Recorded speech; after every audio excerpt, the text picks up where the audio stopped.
નમસ્કાર મિત્રો, સ્વાગત છે તમારું ગુજરાત ખબર ચેનલમાં। વાત કરીએ બિપોરજોય અને તોકતે કરતાં વધુ ભયાનક વાવાઝોડા વિશે। એમપીથી ગુજરાત પહોંચેલું ડીપ ડિપ્રેશન હવે ભયંકર સાયક્લોનમાં ફેરવાશે। 80 કિલોમીટરની ઝડપે પવન ફૂંકાવાની વચ્ચે ગુજરાતમાં કચ્છમાં સાયક્લોનની આંખ બની રહી છે। આ ડીપ ડિપ્રેશન ધીમે ધીમે પાકિસ્તાન તરફ વધી રહ્યું છે। 31મી બાદ ડીપ ડિપ્રેશન સાયક્લોન ફેરવાઈને ઓમાન પર ત્રાટકશે। ગુજરાતમાં હાલમાં સૌરાષ્ટ્ર અને કચ્છમાં રેડ એલર્ટ જાહેર કરાઈ છે। ગુજરાત પરથી નીકળ્યા બાદ સાયક્લોનમાં ફેરવાશે। વાત કરીએ વરસાદ વિશે તો ફરી 3 વરસાદી સિસ્ટમ સક્રિય થઈ।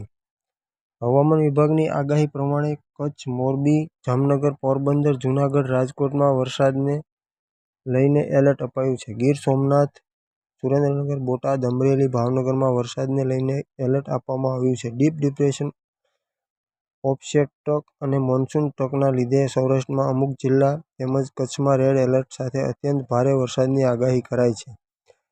વાત કરીએ અસરગ્રસ્ત પરિવારો વિશે તો મુખ્યમંત્રી ભૂપેન્દ્ર પટેલ આજે જામનગર અને દ્વારકામાં પૂરગ્રસ્ત વિસ્તારોમાં તાગ મેળવવા પહોંચ્યા હતા। દ્વારકાના ખંભાળિયામાં મુખ્યમંત્રીએ અસરગ્રસ્ત વિસ્તારોની મુલાકાત લીધી હતી।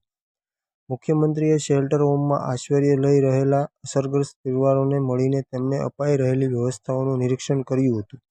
આ પહેલાં તેમણે હેલિકોપ્ટર વડે અસરગ્રસ્ત વિસ્તારોનું હવાઈ નિરીક્ષણ પણ કર્યું હતું। કચ્છમાં તંત્રની કામગીરી પૂરજોશમાં। કચ્છ જિલ્લામાં ભારે વરસાદને પગલે વિવિધ રસ્તાઓ પર વૃક્ષો ધરાશાયી થવાની ઘટનાઓ બની છે। ત્યારે રસ્તા પર પડેલા વૃક્ષોને હટાવવા વન વિભાગ તથા માર્ગ મકાન વિભાગ ખડે પગે કામગીરી કરી રહ્યું છે।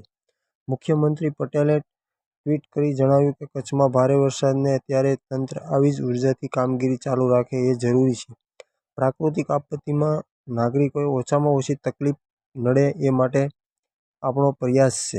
અને વાત કરીએ વરસાદી વિસ્તારો વિશે તો ગુજરાતમાં વરસાદે તારાજી સર્જી છે। અનેક ગામડાઓમાં પાણી જ પાણી જોવા મળી રહ્યું છે।